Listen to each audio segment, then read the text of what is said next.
जय जय शंकर हर हर शंकर जय जय शंकर हर हर शंकर जय जय शंकर हर हर शंकर जय जय शंकर हर हर. சமூக தனி வாழ்க்கை நெறிகள், தெய்வத்தின் குரல், 3ஆம் பாகம், பரோபகாரம். இதுவே வேத தர்மம் தொடர்கிறது. பாபம் எது என்று தெரிந்து கொண்டு அதை விலக்குவதற்கும், புண்ணியம் எது என்று தெரிந்து கொண்டு அதை பண்ணுவதற்கும் தான் மதம் என்பதே இருக்கிறது. இங்கே நம் மதத்துக்கு முக்கியமான மூல புருஷர்களில் முதன்மையாய் இருக்கிற வியாசாச்சாரியால் பர உபகாரம்தான் புண்ணியம், பர அபகாரம்தான் பாபம் என்று சொல்கிறார் என்றால், அதற்கப்புறம் நம் மதத்தில் பரோபகாரத்துக்கு இடம் உண்டா என்ற வாதத்துக்கே இடமில்லை.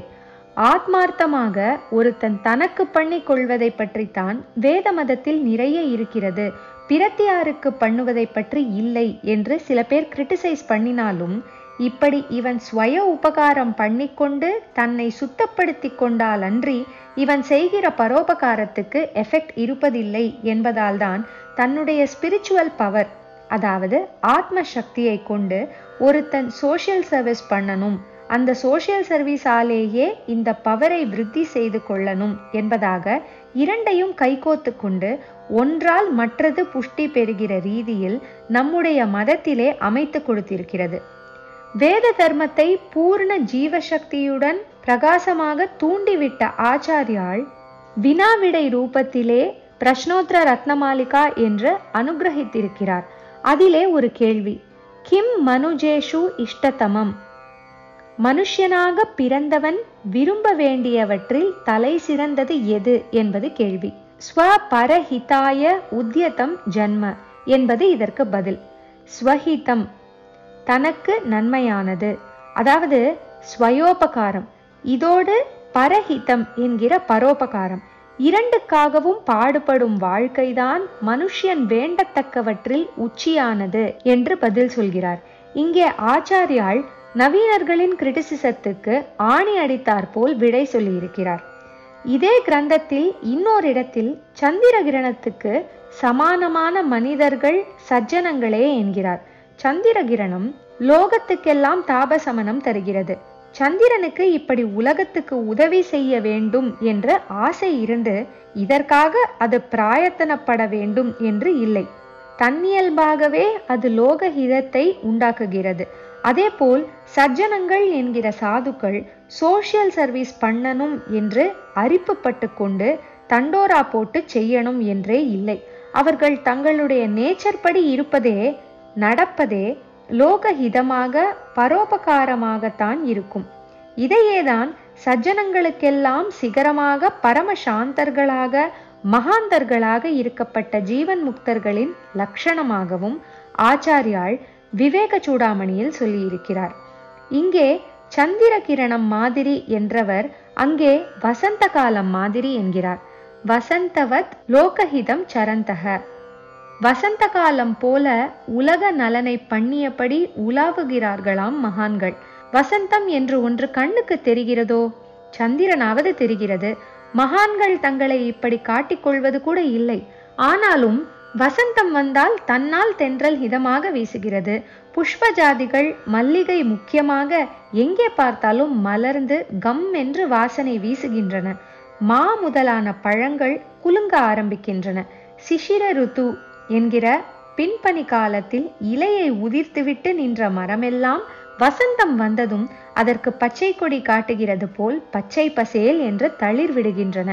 இப்படித்தான் இந்த சரீரத்தில் இருக்கும் போதே தான் பிரம்மம் என்று தெரிந்து கொண்டு விட்ட ஜீவன் முக்தனும் கூட அன்கான்ஷியஸாக, தன்னுடைய புத்தி பூர்வமாக இல்லாமலே, அன்னோட்டிஸ்டாக, தன்னை காட்டிக்கொள்ளாமலே லோகஹிதத்தை உண்டாக்குகிறான் என்று இப்படி இருந்து காட்டிய ஆச்சாரியாலே அன்செல்ஃப் கான்ஷியஸாக தன்னை பற்றி சொல்லிக் கொள்கிறோம் என்ற நினைப்பில்லாமலேயே சொல்லியிருக்கிறார்.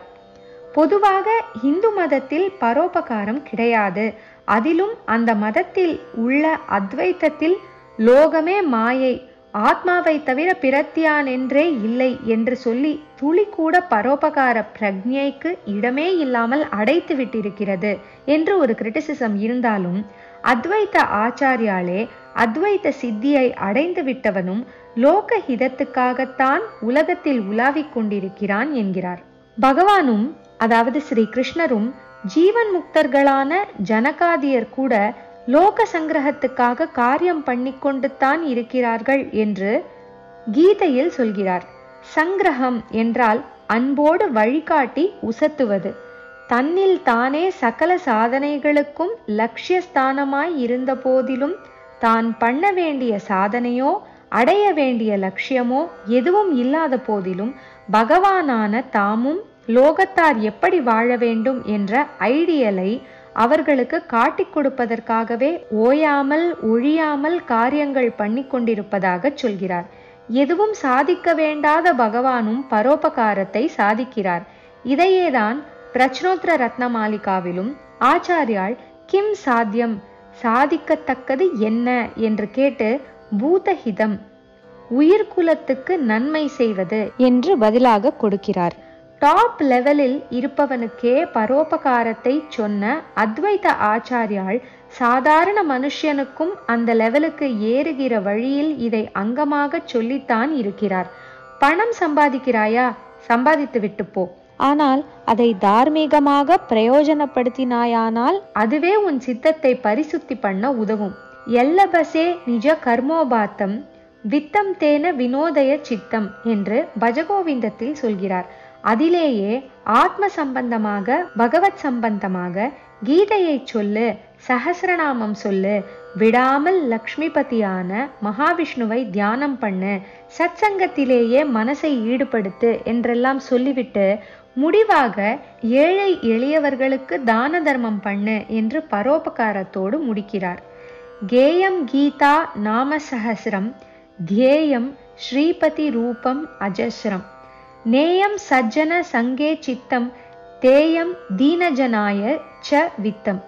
ஆனதால் வேத தர்மம், லோகம், ஜீவன் எல்லாம் மாயை என்கிற அத்வைத்தமும் கூட ஜீவாத்ம கைங்கரியங்களை ஈஸ்வர சம்பந்தத்துடனே சேர்த்து எல்லாரும் பண்ணியாக வேண்டும் என்று கொடுத்திருப்பதை புரிந்து கொண்டு அப்படியே செய்ய வேண்டும். நம் பூர்வீகர்கள் போன வழி அதுதான். அதிலேயே நாமும் போய் அத்வைத திருஷ்டியில் எல்லா உயிர்களையும் ஈஸ்வர ஸ்வரூபமாக பார்த்து தொண்டு செய்து ஈஸ்வர பிரசாதத்தை அடைய வேண்டும். சர்வே ஜனாஹா சுகினோ பவந்து, லோகா சமஸ்தா சுகினோ பவந்து. இதுவே வேத தர்மம். இத்துடன் நிறைவு பெறுகிறது. ஜெய ஜெய சங்கர, ஹரஹர சங்கர, மகா பெரியவா சரணம். जय जय शंकर, हर हर शंकर, जय जय शंकर, हर हर शंकर, जय जय शंकर, हर हर शंकर.